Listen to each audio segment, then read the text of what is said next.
All right, another totally rewarding chats. I'm here with my usual fellow Paul, Hello, hello. fine musician, and we have Alan Miegel, CEO of BetterComp. How's it going? Good. Hi, guys. Happy Thursday. Yeah, happy Indeed. Thursday. Of course, now we're going to get busted. Of all the stuff I told you about before, Alan, we pre-record stuff. So, Just uh, dub over, call it Tuesday if you want to. yeah. Thursday. Now I'll actually see if the people that do the work listen and launch it on a Thursday. So that'll be good. So then no one will know except I just ratted us out. So I have known you for a long time. Moment of silence for me and you, probably more My you. hairline. Yeah. Yeah. Yeah, that's changed. Some things have changed. But for those that don't, can you do two things? Can you give us your bio and background? Because I do think it's super cool where it lines up with Better. And then tell us a little bit about BetterComp. Sure. Yeah. So my background's a lifelong comp geek. Started my career in compensation for Bank of America. I was the market pricing guy. That And then guy. I spent 7 years at salary.com. I was on the salary.com softball team. We did pretty well back in the day. Yeah. Then I spent 3 years at Workday, and then I was an executive at both PayFactors and PayScale before starting BetterComp in the fall of 2019. That's my background, lifelong comp geek. BetterComp's journey started in 2019. PayScale gave me a nice package to walk out the door and started BetterComp about 3 months later with the idea of like really up-leveling the world of compensation. So we focus on that kind of large enterprise customer that has a lot of data in a lot of places. We help them by giving them tooling to be able to manipulate large amounts of data using the most modern tech platform in the industry. We're up to about just over 200 customers now. I raised our Series A back in July, about $33 million. So we are off to the races. If you want to add any color around rising a Series A, because obviously you went from the friends, family, and fools round, right?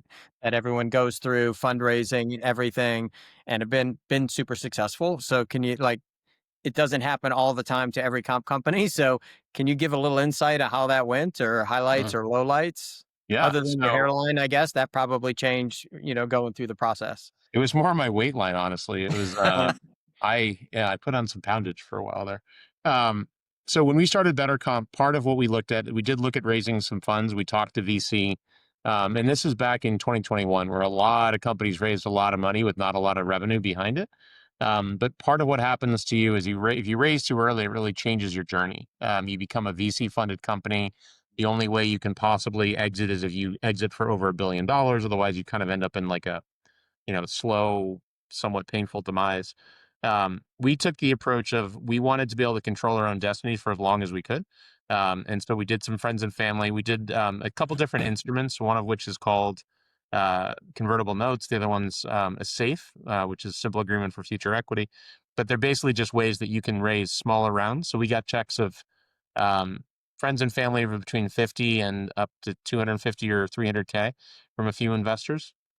And we decided to do that for quite a long time. Most companies bootstrap for like a year, maybe 2 years. We bootstrapped for 5 years. It was a Hmm. solid 5 years before we raised institutional funds. And at some point, the checks become bigger than the guy that you play tennis with can write for.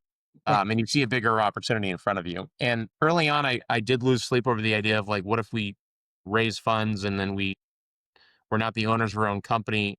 Later on, once I knew we were going to own the majority of the company, I frankly lost sleep over what if there's market opportunities out there and we're not in a position that we can go capture. So we chose to raise when we did with the idea that there's a lot of market opportunity in front of us. Some of our competitors are not doing as well as they would like. And we wanted to be able to take the opportunity if it presented itself. And so that was the timing for the raise and the reason to take funding.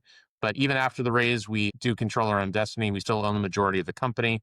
The founding team still owns north of 65% of the business, which is usually about double what Series A companies still own. And it should be the last round of funding that we ever raise. So it should be put us on a nice path. Hmm. No, that's super cool. I think it's great insight. So I was lucky enough to do some M&A stuff through life and watching people's journey and when they make that decision and the rationale behind it. I think there's always cool insight, especially, I would say people in the world of, rewards, you only get so many chances to look at that because a lot of products are part of bigger suites and other stuff. So Yeah. Yep. I think that's really cool for The kind of sharing that. the only other thing I'd add, just because I want to see your live reaction to it to an extent, Alan. I think when you did it is I think you undersold it a little bit. Raising money in early 2025 was not an easy time to raise money. And it suggests something about traction. And I'm not going to ask you to sort of talk about that because I don't think you disclose all those numbers, but it suggests something about momentum because investors have not been throwing rounds around like this. Like there are fewer of these things happening. So one's a sort of a congratulations, but I guess I imagine it was a little harder to do this in early 2025 compared to doing it 3 years ago or maybe waiting. I guess I don't know what's going to happen in the future, but it's a unique time to raise money too. Yeah, I think the timing is unique. I'd say we probably could have raised a pretty large round back in 2021. But kind of everyone could. I wouldn't say there's anything unique and differentiating about raising funds back then. Like I know companies that had under 500K in revenue that raised $20 million. Yeah. And today that company wouldn't even be able to raise funds. So, Yeah. So we feel good about the timing, feel good about the dollar amount, obviously, and then the investors are really high quality. Yeah. But I think we have a good alignment that it's not like they're not asking us to take their funds and light the world on fire and then go raise another round. Like they're like, take care of customers, take care of employees, focus on innovation. And in the long run, you will win.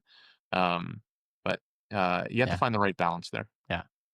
And Sean, you jumped right past the speed round, by the way. Like we got Well, into no, it. Like that was fast part here. of it. And I'm going to get him right now with the speed round, and then we'll talk about the world of comp management. So really important questions here. This is why I have these, because this is more my speed, Alan. Coffee or tea?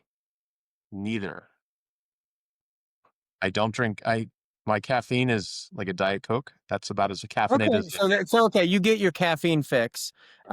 That's fine. You do get. I was about to ask, do you have caffeine? But you get your caffeine fix through Diet Coke. Yeah, there's not much caffeine in these things, so it's more just having something. But yeah, I don't like the taste of either coffee or tea. I've probably had more coffee ice cream than I've had cups of coffee in my life, but it was actually one thing in Europe. I just got back from Europe last night, and I had to say, like, it looks really nice to sit in a cafe and have this little tiny cup of coffee and stuff. So, but I'll just eat the pastry that they have, not the coffee. Favorite golf course you've played at? Oh, I played some really great ones. Like I played Pinehurst and Pebble Beach. I think my favorite though is this little course in Tahoe called Coyote Moon. It is not a fancy. It's a nicer course, but it's not like really high end. But you just get this kind of Tahoe specific topography where you get like big drops and big carries, etc. But you get also like a giant boulder behind the green that you just the aesthetics of the course are just cool like that. That is definitely I'll call that my favorite course. Okay, there you go. that's I would not. I would have lost money on that somewhere. Yeah. You have a weekend away, which may be to rest, and I know you have kids, so now we're going to go with a weekend away that you can just escape. Would you want a posh weekend or a roughing it weekend out in the woods? Pop. Yeah. I am not a camper. I like outdoors. Like I enjoy being outdoors, but then I want to go sleep in some place where I don't need a mosquito net. Yeah. That's why golf at Tahoe is a good choice, right? You kind of get that woodsy, outdoorsy, natural feel, and then you can go back and. We're going to have to go back now. We're getting to the point we're going to have to go back and take stats on that one, because that's one to ask all the time. You are in the minority, Sean. Like, accept your defeat. I was on a roll there for a little bit. Friends plural. But yeah, we're back to the norm of posh. Favorite Red Sox player of all time? Jim Rice, hands down. Okay. Very quick answer because I grew up watching. He was my favorite player. Our seats were in left field. Our seats were about 5 rows away. He never threw a ball up, so it wasn't like he played favorites. He was my favorite player growing up. I will say that I'm a big fan of Roman Anthony now, the rookie, and mainly because I took my son down to a San Diego weekend and we did a Sox game while we were there, and we got front row seats in left field, and Roman Anthony threw a ball to my son specifically, like ran over. Of course, I started the recording, I was the dad that couldn't get the recording up fast enough, and I got him running away from us, not running towards us. So, but yeah, no, it's like he totally won my son over with just that small gesture. Totally. Yeah. Very cool. That's a cool story. And then, are you a crunchy or creamy peanut butter person? Oh, I don't discriminate between the two. I do like creamy, but the occasional I could do some crunch too. So, like, what's in the pantry right now? Creamy. All right. So, like, yeah, I'm like, we're getting a lot of this, like, it depends consultant answer. It's like, a lot of people running jar. for peanut butter office. Like running. You're not going to offend the peanut. No. Yeah, like, it's okay. The peanutally challenged or something. I don't know. Like a Jif in there right now. It's creamy. But sometimes you get it like freshly ground and it's got some little chunk in there. That's okay too. I am Okay. definitely like a orange juice with pulp kind of guy though. Like the more pulp, the better. And if it's pure filtered out, it doesn't feel like it's real orange juice to me. So then you should be a crunchy peanut. Like that's sort of take the food and eat it more naturally. I know as we go to the stuff here, I did not see that segue coming from peanut butter to orange juice. So that's I get the relation, right? I That's get it. the I just didn't see I didn't see it. I didn't see it coming. Um, so I'll let you yeah. kick off, Paul, wherever you want to start, because I Yeah. know you've done a bunch of stuff around comp management, like probably more than you want to recall. A lot. Well, I mean, so I guess where I'd love to start, Alan, I mean, you've been in comp a long time, and where you've been in comp before at other companies, it's not like they just do one thing within comp. So the world was your oyster as you were thinking about BetterComp, and I'm curious, like, what led you to this space that you've chosen to focus on? Like, what is it about that big, lots of data, upmarket customer, and specifically the problems that you've chosen to solve for them? Because they have lots of problems too. So I guess I'd love to hear more about why you focused on that particular niche within the category. Sure. Well, it's probably easier to think about where I decided not to start. One of the places I think is really hard to solve well, because I mean, you can't solve it, it's hard to solve well, is the comp planning space, because there tend to be very needy end customers that are managers, right? And they really want what they want, which is a spreadsheet, basically. And you have these customers that usually buy a solution as they're transitioning from like one state of being to another. So they go from being a small Mm. company to a big company. And maybe they have your solution for 3 or 4 or 5 years, but then they upgrade to Workday or something. So I knew I didn't want to do that. And then I did have one other idea before I started BetterComp, and I pitched this idea, and I'll just describe it as kind of like the single data solution. You just get a single data point. It has all these different data sets in it, and you just get a set of numbers. It's a little bit more elaborate than that. And when I ran that by a few folks, everyone's like, that's a really bad idea. Nobody wanted to buy that one at all. And so again, I had some time between, when I left PayScale and what I wanted to do. And so I read The Lean Startup, which is a great book for founders just to kind of, get how do you do a startup and do it in the lean way of doing it. And one of the things they said in there is just go talk to customers. And so I went and talked to 30 customers, and I actually didn't know exactly what I wanted to do. I just said, I'm thinking about doing something in market pricing. Tell me about like what you have and what you like and what you don't. And this was probably the most liberating experience because I had nothing to sell them. Like I didn't have a mock-up. I had some ideas, but I made sure not to get those out there. And I just listened for what they wanted. And they wanted things like, I have a lot of data and I just want to make it consistent across my different data sets. I know how I want to get the work done. It's in my head, but I can't make the software do it. And I don't want to do it through a data load. Like I want the software to just do what I want. So there were a lot of problems out there, and frankly, and this wasn't specific to any one vendor. I talked to, I think it was at least 5 customers from every vendor that was out there at the time, and they all had kind of similar challenges. A lot of them had used multiple solutions so they could compare and contrast, but they still had problems with them. And a lot of what they wanted were just like the old set of tooling wasn't designed for how they wanted to get the work done. And you could do it through a data load, you could do it through data manipulation, but you couldn't really make the tool do it itself. So I think I covered all the questions. Yeah. So No, that's great. So then like my team calls it market management. You've used the phrase market pricing. Let's let that be synonymous to an extent. Where do you draw the boundaries on that? Like, do you see this as like the problem? Do you see it as this is step one? I mean, you don't need to give away anything sensitive, but like, do you see that problem as living within the space? Do you see it having tentacles and growing, just given this nature of data and needs today? yeah, so I think generally the simplest way to describe like why the solutions exist is kind of the way. I have a friend that's a CFO, and I told him what I was thinking about doing, and he had a few drinks at this point. It's like All the ideas are good now. I think it was a Christmas party or something in the winter that year. And he said, I don't I don't care at all about market data in the whole process around it. I just want a number, and I just want to know what the number is.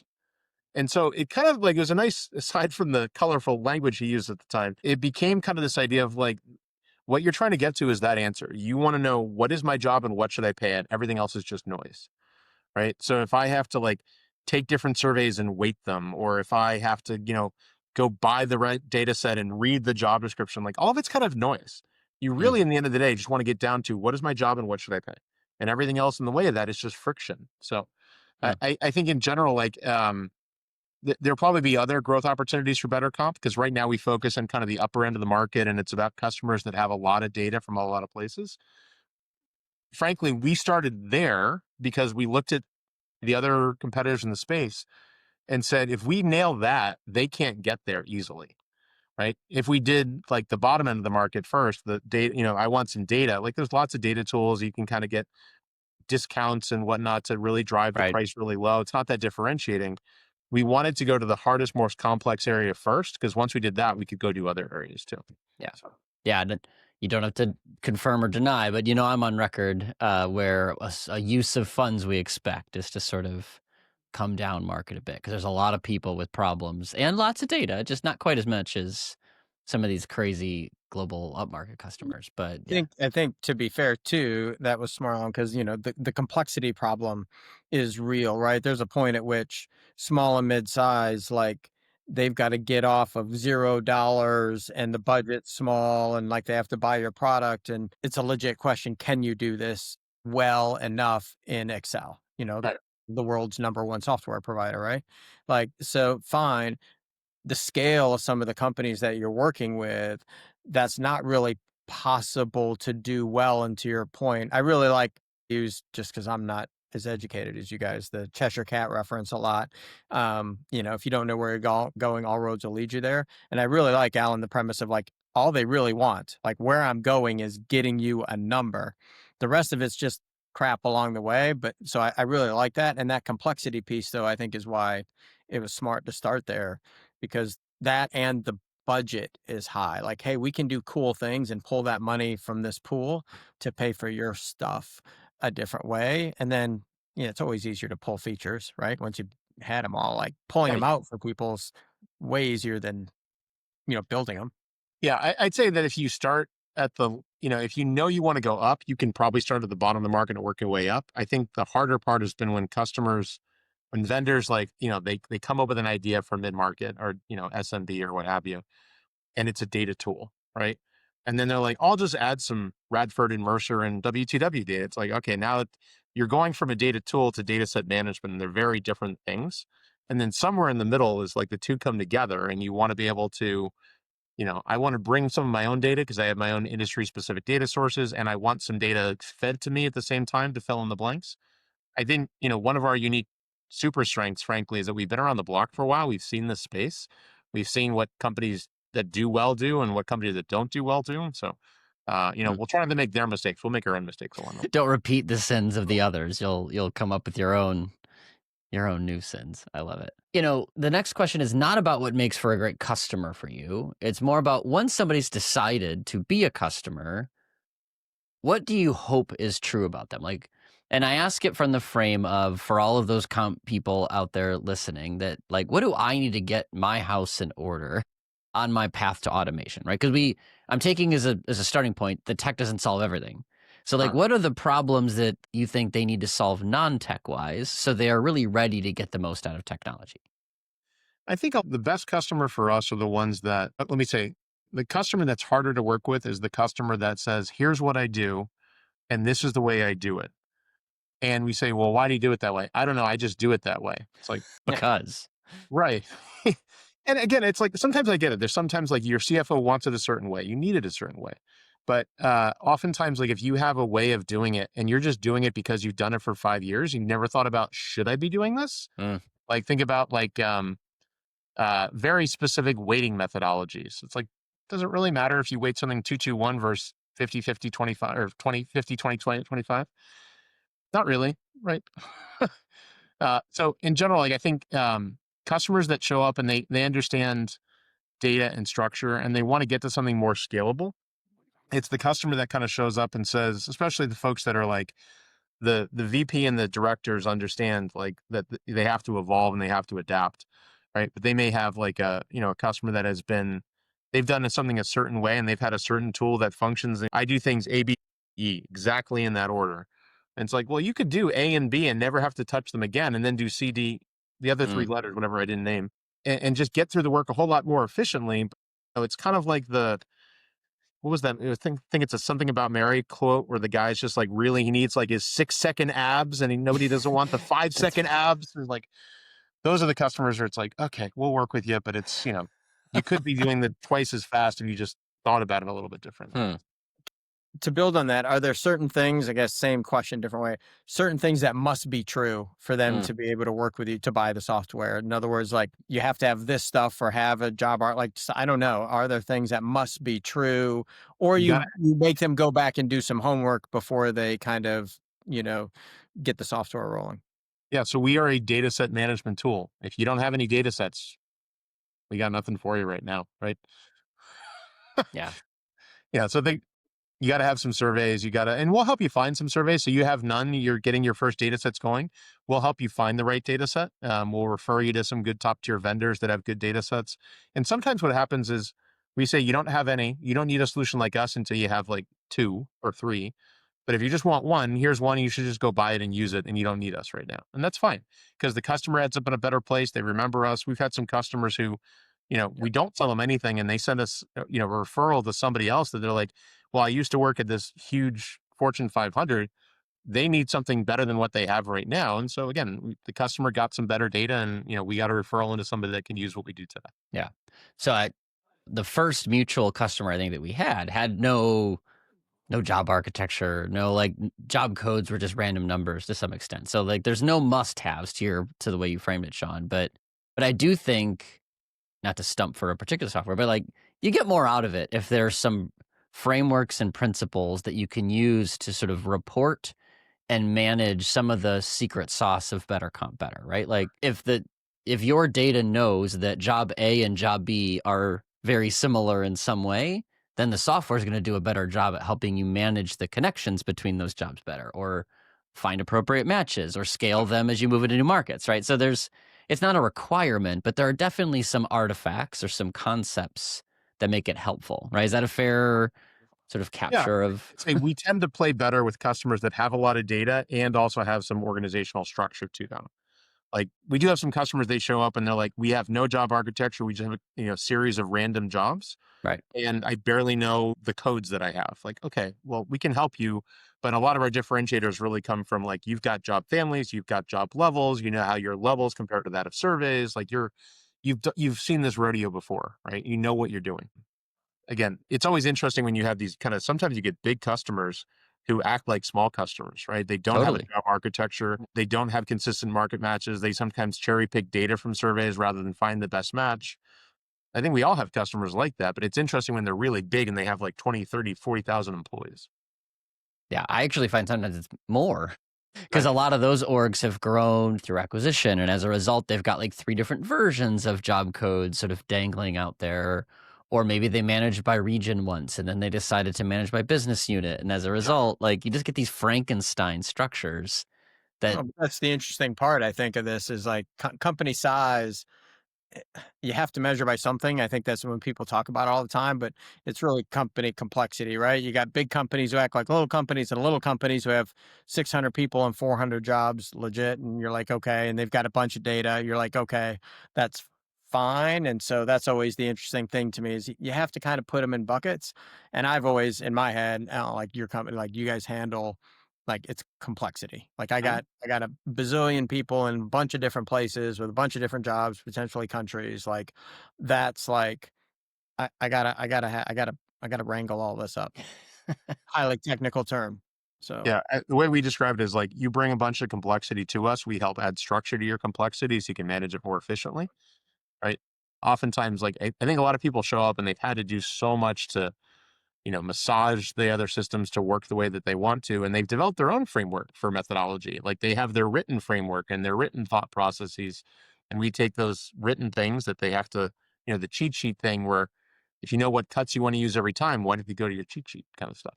So it makes it a lot more efficient. We call them policies, but they're ways to get work done that are a methodology of doing the work. yeah. Yeah. What do you find is the primary friction point?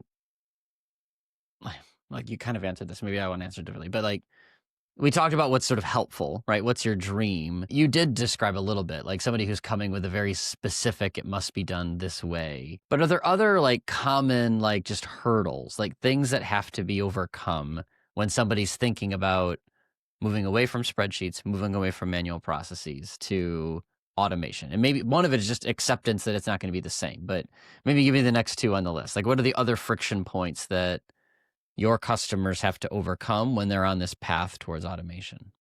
Yeah, I think I don't know if you have to overcome it so much as deal with it. Sometimes you just have messy data, right? You No. have data, Say it isn't so. Sometimes? you've got imperfect job, like you say you've got job families, but you don't have any subfamilies. So you have everything in finance, like, right? Or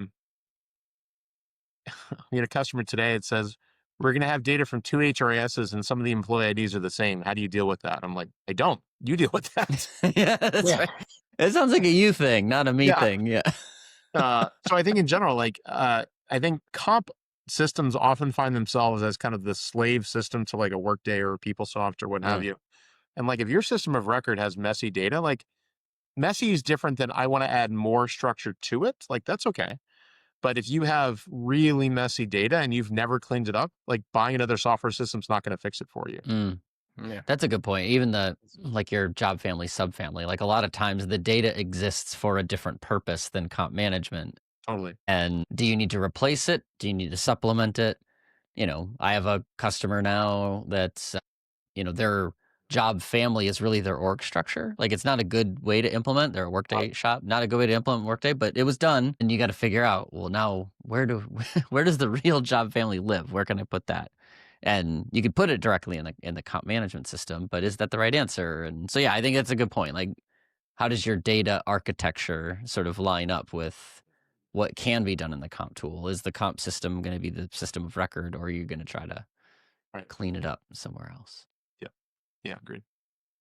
Data, always the problem. Yeah. Go ahead, Sean. I Right. could see a question coming. Well, Yeah. I'm always curious, assuming everything gets done really, really well in BetterComp, right? How have you seen that work downhill to help organizations with the rest of their process? So, I think the one thing that seems to be true, kind of talking about garbage in, garbage out, is it's just foundationally, as you start with better data, you know, better tool you're at. Have you seen that cascade down the process so that once they've got a better handle, around where you're working, it's helped the processes later? Yeah, I mean, I think it can. I think the other thing is, we have to be mindful that not everyone's going to have perfect data, right? And we need to get better at working with, I wouldn't call it unstructured data, but less structured data, right? Where you have someone who has a little bit of a mess, and how do you, like, not a lot of 600-person companies that have, perfect job architectures because they haven't had to, right? So we need to be better at like coming up with tools and products that also are not designed for customers that have job families and job levels and, bunch of surveys. And so to, Paul's use of funds, we will get better at that kind of less complex organization, right? That has, I need more like my comp processes that got put in place, but they're still evolving, right? That customer is going to want different tooling and different products. And, they're not going to have the same problems that our existing customers have, but a lot of them are the same too, right? So things like both that customer that is, we call it job by job market pricing. Like I don't have a family structure. I don't know anything about what a job level is. I just have random jobs. That's like very different than I have job families and job levels and I do global market pricing, right? But both of those customers want a super easy interface that's easy to find. They both want, reporting that's light and easy to use. Yeah. But there's common threads. Like I think the trick on the product side is to say, like, let's bury the features behind the UI if you don't need them. Like you don't have to have it front and center if it's something that's only used for big complex organizations, right? So we just hired a new VP of product. He's 2 weeks in, so he's like totally, he figured out like on day 2 what a composite was, and then day 3 is like what a survey was. Like, he's still kind of coming along, but he brings a perspective of having worked in the HR space, and there are companies out there that have already mastered the idea that like not everyone needs every feature, and how do you segment out what you offer to folks in a way that lets you tailor the use case and tailor so each customer then feels like they've got an experience designed for them, but it's one set of code, it's one set of features, right? And just things are turned on and off by module. Yeah. So comp is not a static world. I want you to identify at least 2 things that are going to be the big changes in the next few years. And one of them cannot use a certain 2-letter sort of buzzword that everybody uses, right? So give me one story that isn't part of the hype, and then I'll let the second one be sort of part of the hype. I didn't know FX rates were such a big deal, Paul. I didn't know. Wow. I did not know If that's your big change, Sean, we should probably talk about, because that's not a lot changing there. Yeah. So I do think that generally data will become easier to work with. Like, think of it like there's friction involved with the world of market pricing today through several different means. Some of them are 2-letter acronyms, some are not. It will be easier to work with the data, right? You'll have less friction. Now, it doesn't mean there's no work. It doesn't mean the work's going away, but it will, like, market pricing your entire organization, the amount of time involved, the amount of effort involved will go down. Yep. Can I talk about the 2-letter acronym? Now you go there. Somebody has to do it. So AI, right? So I mean, I had this conversation with one of our partners today that talked about how AI is going to both fall flat on its face and also be revolutionary at the same time, right? So I think that the use of AI, if it provides value, will drive a lot of efficiencies, value, better decisions in organizations. But there will also be a bunch of AI that's created that doesn't offer very much value, and it will feel like the AI didn't really get there. I looked at a new tool. I'd never seen it before today. It showed up on LinkedIn for me. It was in the comp space. Talked about AI in the world of comp planning. And to me, I was like, that's the whole idea, is AI in the world of comp planning. And the price points were incredibly expensive, I thought, to justify the AI piece of it. I'm like, what are you going to optimize someone's merit budget when they got a 3% merit budget? Like, sure, you can make slightly better decisions, but are you going to justify a $500,000 a year price point for your solution? Probably not. Right? And the rationale why they only have 3% to begin with is not they have too much money, by the way. Yeah, exactly. Yeah. It was going to be 2.5%, and we felt generous. So, I think in general, like in the future, there will be less manual work involved, partly through AI, partly through just people figuring out how to make data flow more seamlessly. Can I add in one thing that I don't think is going to happen? Yeah, do it. So there's been lots of forecasts about how, like, eventually in the future, you have a single data source. I don't think that's ever going to happen. I think you're going to always have multiple data sources from multiple providers because of the network effects associated with Radford or a Mercer or a WTW. You're just not going to find a single data set that's going to rule them all. You're always going to live in a world where there's multiple data sources. Some of them are surveys. Some of them are maybe real-time data solutions. Maybe you get something like a Compa because you like the offers data coming in.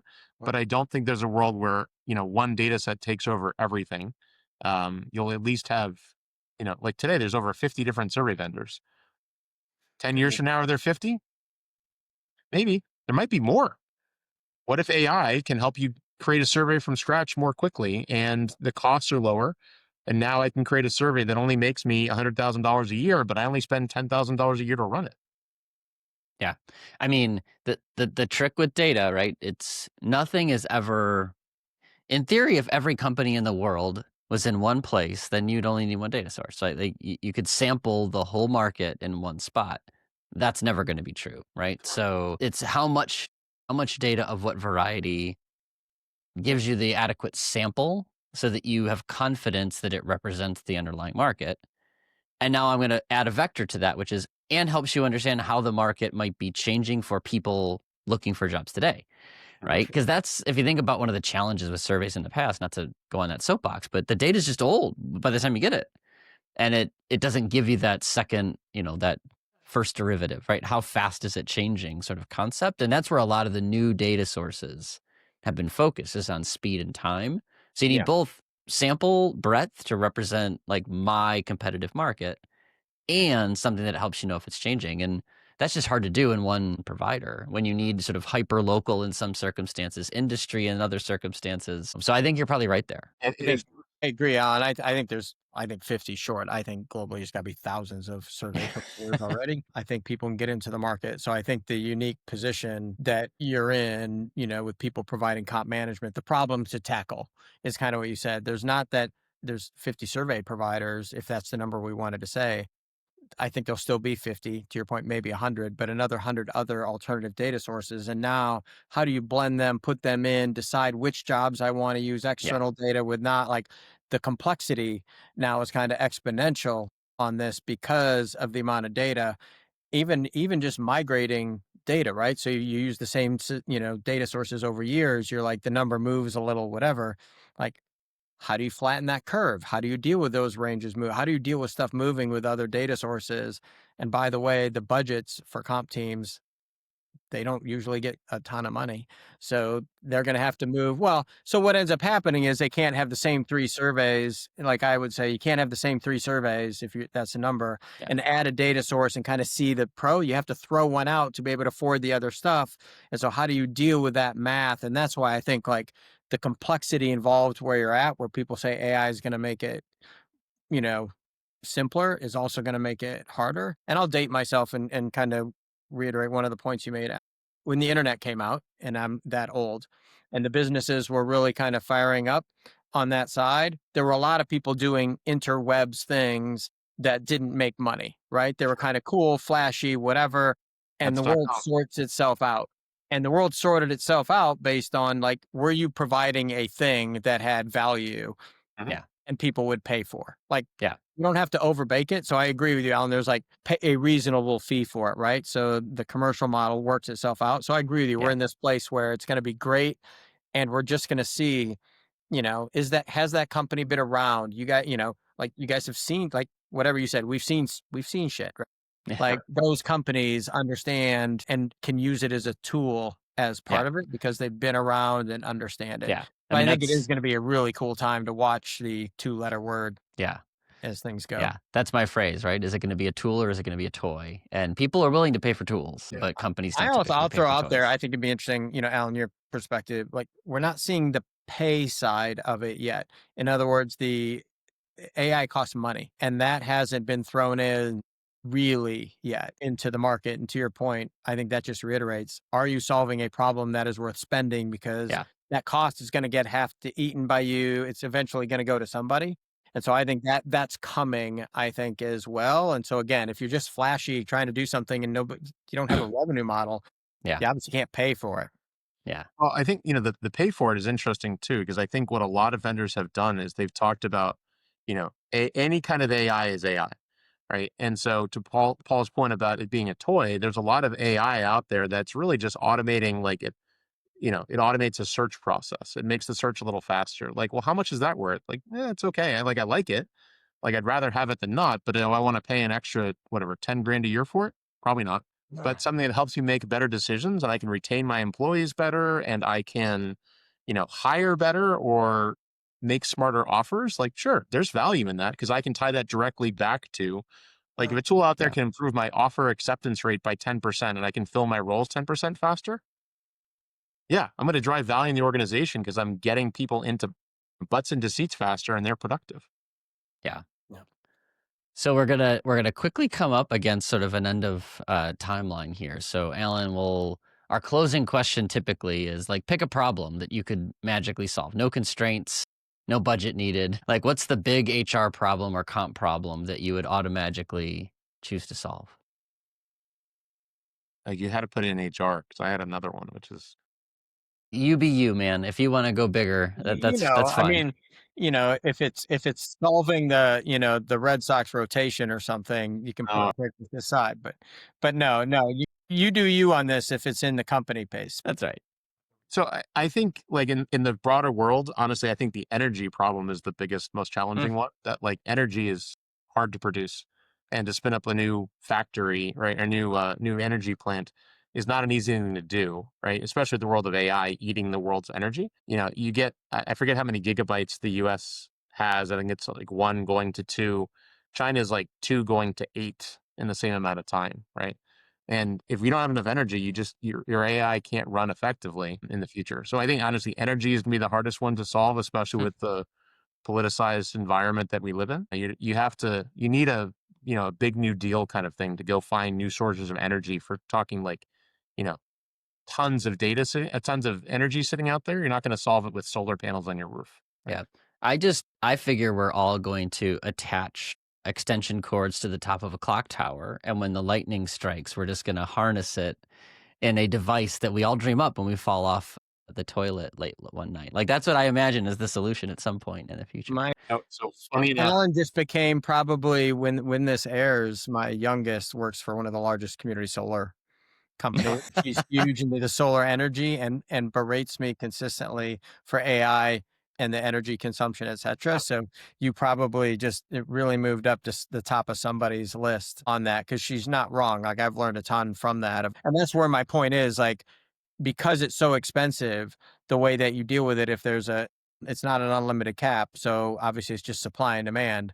And so you start to be like, we can't supply anymore. There's demand. So we're just going to move price up to reduce demand. And that's where I think the functionality. So it's interesting. I think it all ties together that way of, like, if you don't solve that, the cost of the AI is going to be there. And that's where companies will be like, you know what, Sean, you can just go do search on your own.